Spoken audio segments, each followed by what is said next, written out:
I'm here today with a very special gentleman and appreciate him taking the time, Mr. Roy Silver. Roy, welcome to Latin Business Today and SBI. Thanks for having me, Dave. How important do you feel it is? Because it seems to me like nowadays, younger people are being driven into one sport. You know, if you're a lacrosse player, they want you to play lacrosse year round, soccer year round. How important is it for young people to play multiple sports like you did? It it's a lost. We're going to call it an art. It's a lost activity.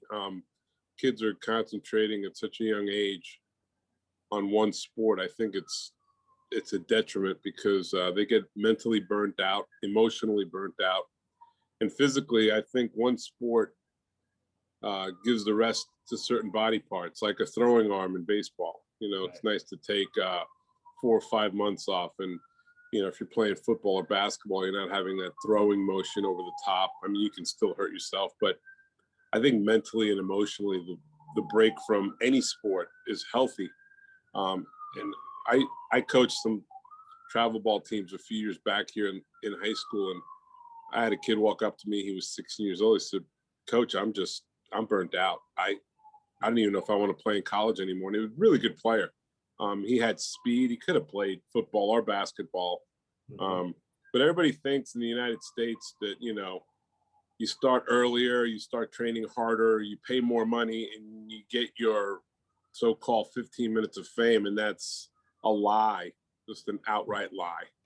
And I ran ironically, I ran a baseball academy for 16 years, and we did not lie to the public. And we were very proud of that. We recommended that kids leave, even if you want to go fishing with your dad, but Yeah. or go play another sport.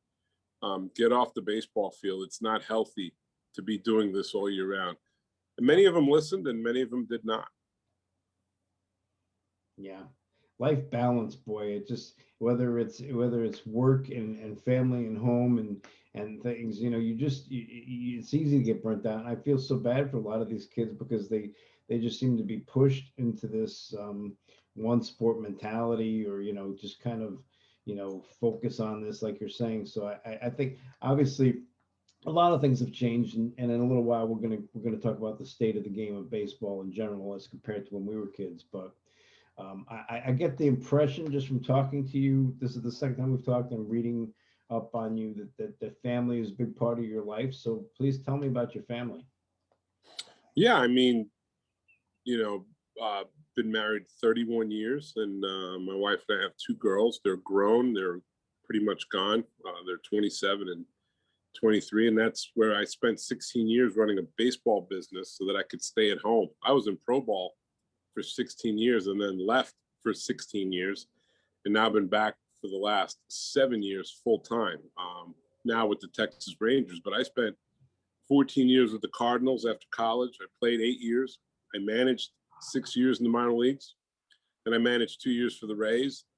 And I got a calling from the good Lord up above, and I just wanted to stay in baseball. But I created a baseball academy called the Winning Inning, and we ran it out of Clearwater, Florida, for 16 years.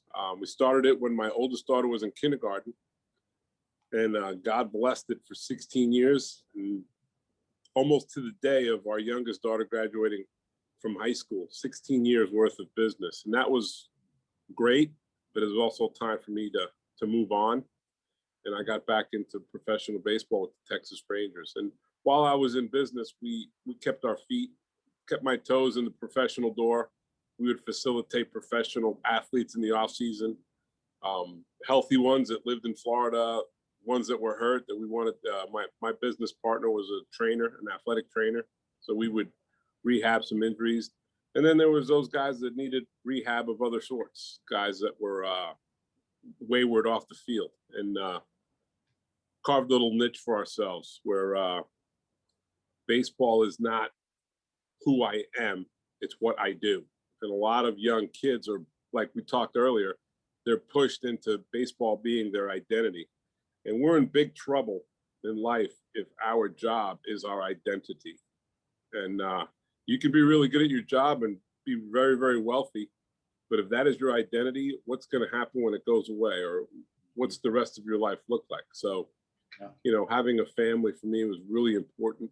And my wife helped run the business. She was our office manager, and two girls grew up there playing all kinds of sports, and we introduced them to music and dance and kept that balance through the whole thing.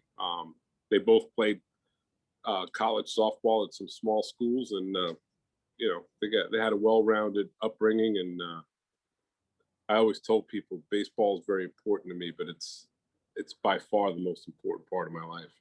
Yeah. Right. And good for you on that as well. But baseball was a very, very big part of your life for a very, very long time. Still is, obviously.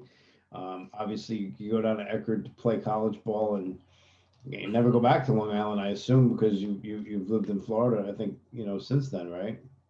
Well, being Puerto Rican and Dominican, Mm-hmm. growing up in New York is not a good mix. Okay. The weather killed me. I had cold-induced asthma. I had allergies. I loved growing up in New York, but once I came and spent my first winter in St. Pete, Florida, I was hooked. That's where my Latin blood wanted to stay. I'll never say I'll never live in New York again, but it would take a special situation to get me back up there, especially for the winters.